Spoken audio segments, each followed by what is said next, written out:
Yes, hello again. Well, I'd like to introduce myself, but I also want to save some time for Scott's talk. I think it's good. I really appreciate this opportunity. Two things.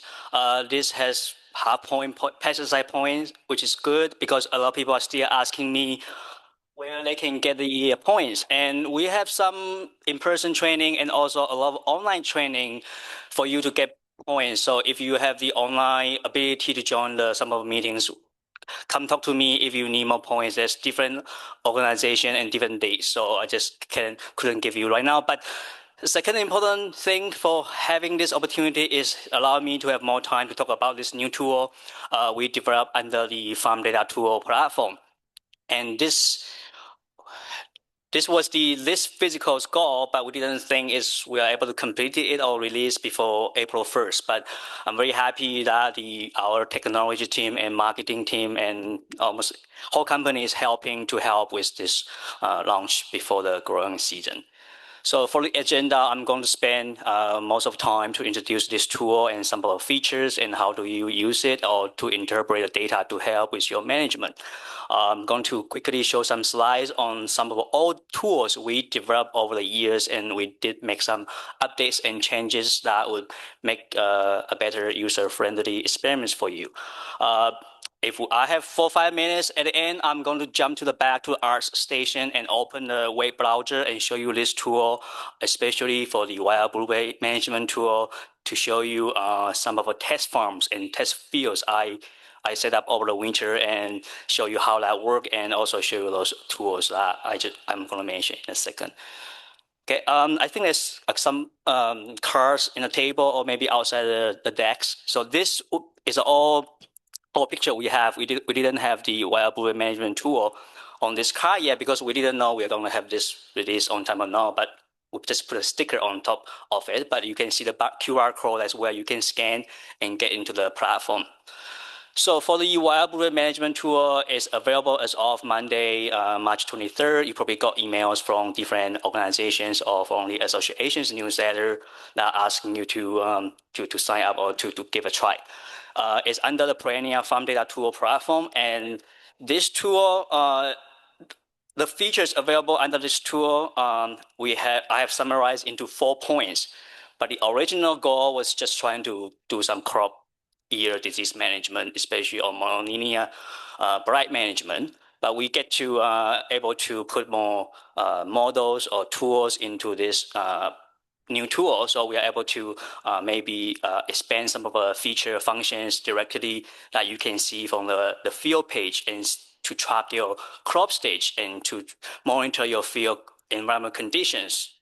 And also you are able to keep those records from past years or some of the historical field records if you continue to use it. And 2 other disease I want to focus on today, and which is the only 2 disease we have available in this tool, is monolinea blight, which the mummyberry, and the right one is the botrytis blossom blight, and those are some of the disease symptoms you will see in the field.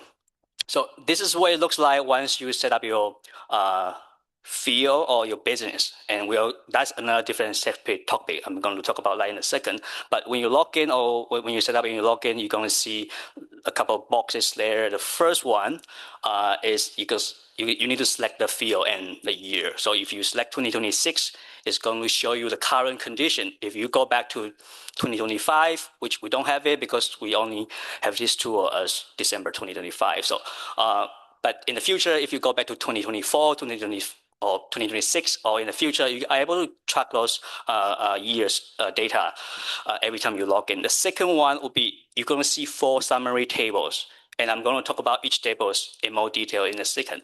But those 4 summary tables is going to support you to make decision so that on the crop stages, the field environmental conditions, so it's going to show you the current condition for the field and field weather station you pick.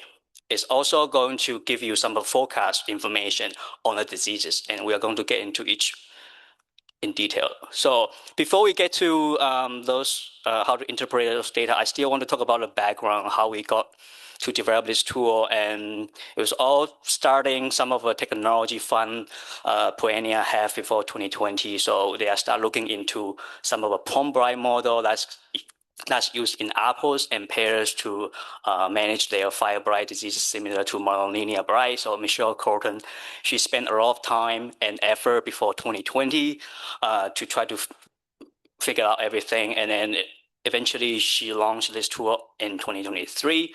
I think when they launched it and they charge about $150 annual subscription fee, they're going to cancel this fee this year. So the good news for everybody is this wild blueberry management tool is going to be free for everybody. But you can see here there's a lot of efforts and funding money because they try to recover the software company's cost by charging the subscription fee. So when they finish this task, and then they still have some money left from our agri technology fund, and they were thinking what's next. So monolinear blight just came very quickly to our mind because I think we have a pretty good understanding of monolinear blight infection from many angles. So this disease infection triangle here, you can see we need to have an understanding on the pathology, environment, and host plants. And luckily, this is our local crop. It's a local disease that is very severe, impacting our yield. So over the past, and I'm going to say that's probably more than 30, 40 years research, this paper was published in 1991. So we have extensive local research on monolinear blight to help us understand the biology of this disease, and also what condition they need to have to create the infection. So Dr. Paul Hildebrand, he was a retired scientist from AFC Campbell. So he did all those research and figured out if you want to have a monolinear infection, you gotta have a deep wetness hours and also your mean temperature. So that I think everybody probably are familiar with this table because we use it every year to track our infection risk. And luckily now we have those on-farm weather stations, and we are able to access Environment Canada's weather station for forecast purpose because Michelle and those software guys kind of figured out how to communicate with those stations into our system. I can't explain it, but anyways, everything seems to be perfectly met, and we also have a good understanding on our plants.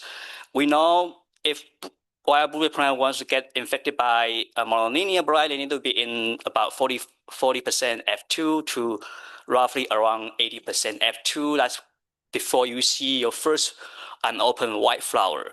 So that is a very important period in terms of a monolinear infection and management. So we have over the last couple of years, we have a good understanding on those percentage of F2, what are the roughly GGDs are for those stages, and we're going to figure out, 162 to 216 GGD is a monolinear monitoring period.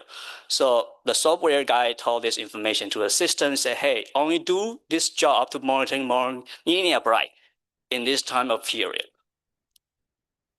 So when the season is here for monolinear blight, and the forecast station you pick is going to monitor the next 7 days weather condition, and they're going to figure out themselves on the infection level from non-low, moderate, high, and infection. So you know the next couple of days what the infection levels are, so you can kind of make your management or spraying plan.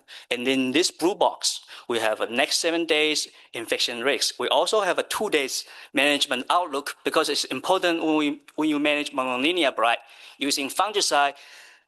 You don't want to apply too early, but you also don't want to be late. You try to get it before maybe the forecast rain is coming. So about a day or two before a forecast wet event is coming, you want to do the management or spraying. So that box there will tell you maybe Wednesday or Thursday, you need to be ready for your spraying.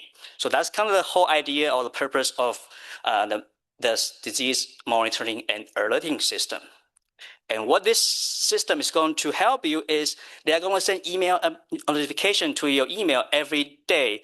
If you accept the email notification, during testing stage, I use 5 a.m. every morning. So I'm still getting those email every single morning. They are pretty reliable, and they're going to tell you all those fields you set up, are they under infection or not for the next couple of days, field by field. The second function we have here for this tool is we allow you to go into each day to mark if you already spray or you plan to spray fungicide on a certain day. Then this system is going to recalculate the infection rates by itself because each fungicide normally give you 7 to 10 days of protection window. And that information all combined together is going to recalculate and give you a new infection risk notification. Okay. And as I mentioned, monolinear bright was actually the only one and the first one we tried to figure out. But when we get to the stages and our software development guys say, do you have anything else in blueberries you can think about or to do? I was like, yeah, maybe botrytis bright would be another good one to do because we have almost a similar understanding of similar understanding about botrytis. Especially, we have more field experiments over the last 4-5 seasons. Because if you can remember the last 4-5 seasons, wet bloom period, so you are likely doing more fungicide during bloom because the botrytis was pretty bad last few years. Again, Dr. Hildebrand and also some of our GD research kind of figured out all the information we need for a disease to happen in wild blueberries for botrytis. So we kind of put everything together, did the same thing for botrytis bright. It's going to do the same thing, but they are only going to start monitoring for botrytis when they enter the bloom GDD. So it's roughly between 379 to 460 GDD. So they're only going to do this job during this time. And they're only going to do the monolinear monitoring job in a different period of time. That means if we continue to improve our plant phenology or GDD model or any insect models, that could be something we can continue to tail or add into the system, and you are going to get a lot of benefits by this to monitoring your a lot of pests in blueberries. Okay, our next one. So I talk about the disease management in crop fields. Our software guy actually asked me, do you want to do sprout field? And he actually designed whole sprout field thing. It's very confused, and I think it's making the first adoption a little bit slow. So I like to focus on the crop yield disease management, but there's potential we can, and he still has those calls in the background, so we can bring those calls back and then do it again if next year we want. But I think for this year, let's keep it simple. And to keep it simple, you can use this page to do other, to gather information and interpret some of the information to help with your management. Because before this year, if you want to get your weather station GDD, you need to go to that GDD calculator and then select your station, pick your day, put a base temperature, and it gives you a number. And that's for everybody, for wild blueberry growers, for anybody who wants to use. But for wild blueberry growers, I think you have an advantage here. This system actually calculates daily GDD and total GDD from both your in-field weather station and your forecast weather station. So you are able to forecast your next couple of days GDD to estimate your crop stages. You also can go back to your historical table to check your past few days GDD to confirm your crop stages by comparing those numbers with our recommendation GDD models. And you don't need to do anything. It just shows up here day by day. There's nothing you need to do, but don't tell any other growers. They'll be jealous. Then I also have a field records there, and I circled it here. If you hit these two buttons, it's going to download an Excel sheet for you automatically, and then with all the days available for that year. So whenever you hit the download, you get the most updated entries from your field. Okay, and I should say GDD total, now you can see they're all under 0 because we only tell a system start calculate GDD total starting from April 1st and end your job October 1st. Outside that, the GDD total is just going to show you 0. Okay. You are able to monitor your field environmental conditions all the time because you set up your field station. So this field station is going to show up on this current condition box all the time. You're going to see the air temperature, wind speed, whatever important parameters you need to know for spraying. And I think this is very useful for spraying purpose. You know, that's your field, that's your station, that's your current condition. And we also have this button here to tell you if the station is working or not. So for example, this Moose River weather station was off a little bit here, but you can see down here, Murray side or Kerr Hill is working. If you see something is not working after a while, or when you refresh the page still not working, you can hit this report button right here, and then it will just report back to our system, and somebody is going to take a look and see what's wrong with it. So that's only monitoring your environmental condition.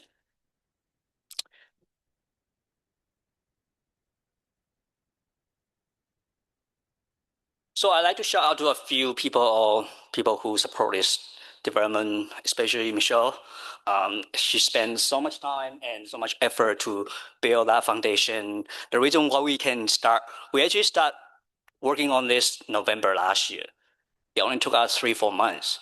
I don't think it's possible if we don't have that foundation from a Pombright, because we basically just copy and paste and change some of our information specific for blueberries and our bright.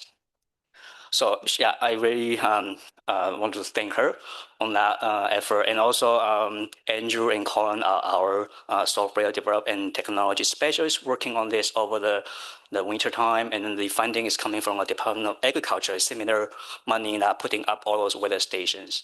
And I also really want to thank those wild blueberry researchers from the past, and because without those past 40 years research, I don't think we would have the information to build this tool. The Pombright one for the Apple people, they have to validate the information because they use the information from outside region. So for us, we have a great advantage. So we hope to continue have those research to feed into the system, and it can be very powerful. I have a few 4 tools I want to quickly go through, but I do hope I want to go back to the ARS decks to try to show the tool. So on April 1st, I will have a virtual presentation with Cavendish. I'm going to still talk about this tool, but because it's virtual, I'm able to use my web browser or just freely go to different windows to show you and answer questions. But as I said, if I have time, I'm going back to the show you in a second. But I want to give you a few updates on these 4 tools: the weather map, GGD calculator, and the soil and pest guides. On the farm weather map, so right now, I think the updated information we have is we have 135 in Nova Scotia, 24 new in 2025. I don't think we are in a move or want to put more station because we're running into a maintenance problem. So we have a lot now in the province. We need to make sure everything is working. So I think we are trying to put more effort, try to make sure stations are working good. And we have 55 in wild blueberries. Then if you want to set up your farm or field for a management tool and there's no wild blueberry weather station for you, you can still select somewhere from this map as soon as they are less than or around 5 kilometers. I think that's a reasonable distance for you to choose. We also have an MB, they have 22 weather stations, and I circle that one. That's kind of old one right here close to the border. And PEI, I think they are in the discussion to put up some station, about a dozen, but I don't think they're going to be on ground for this season. But we hope they can participate in this network. That's going to be very good for the region. All right, and in this weather map, you can click on either any weather station to see their parameters. You can see on different layers, however you want to play or search your data. And if you are experts, you want to try to build your own summarized report, you can, but that's just, I don't think we need to get into this detail. On the GGD calculator side, this is to calculate your weather station GGD, so you can use that information to estimate your crop stages using the models. In the past, I think that's been working great. That's actually our most used tools in this platform. So it's very good. We continue to improve this. So what we did this year, last fall, we allow you to select up to 10 stations now. It used to be just 1, so you have to go reset every time and try to do all those entering. So we allow you to do 10. So you can, if you have multiple fields, multiple areas you want to track, you can just put up all 10 stations and shows up that to you.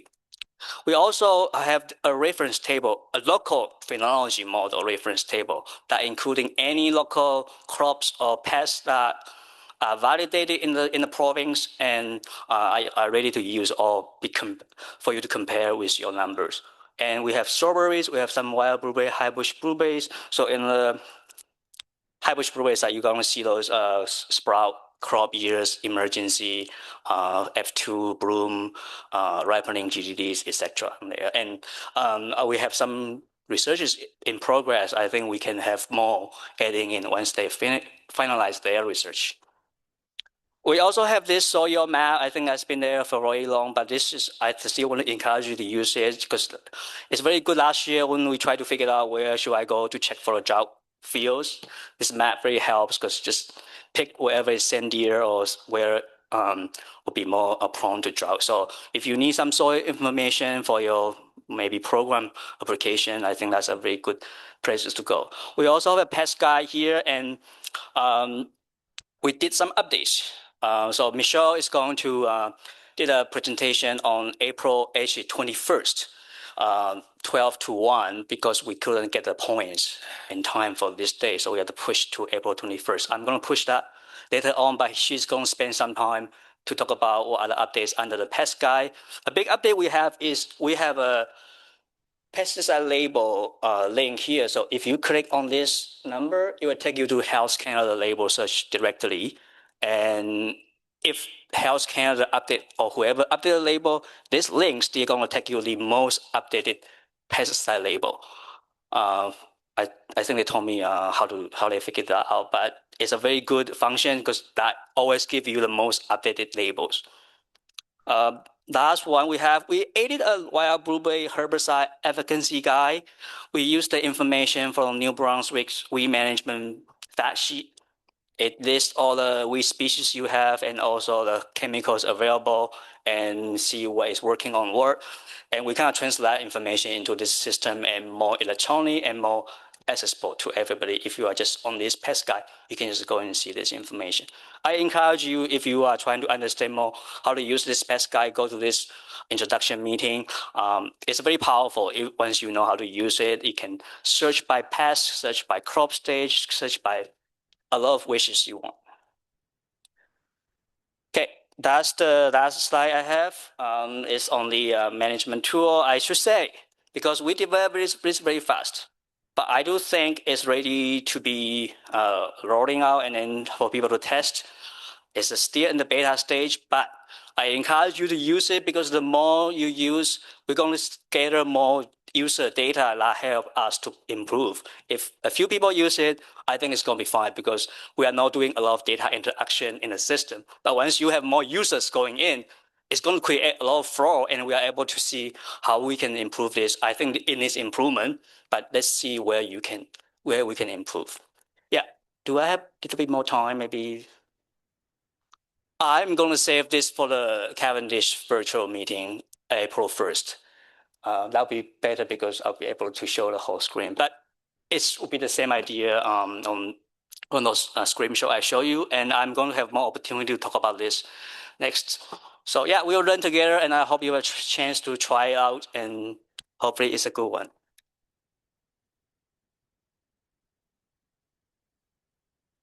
Any questions? I skipped the last question period. I did promise you time for questions, so if there's any, now's the chance. A good plug for the Cavendish session as well. So he left you a hook to come back and see what the tool's all about. You can get in and get signed up and get your profile done if you're feeling brave enough to do that and start getting into that tool. So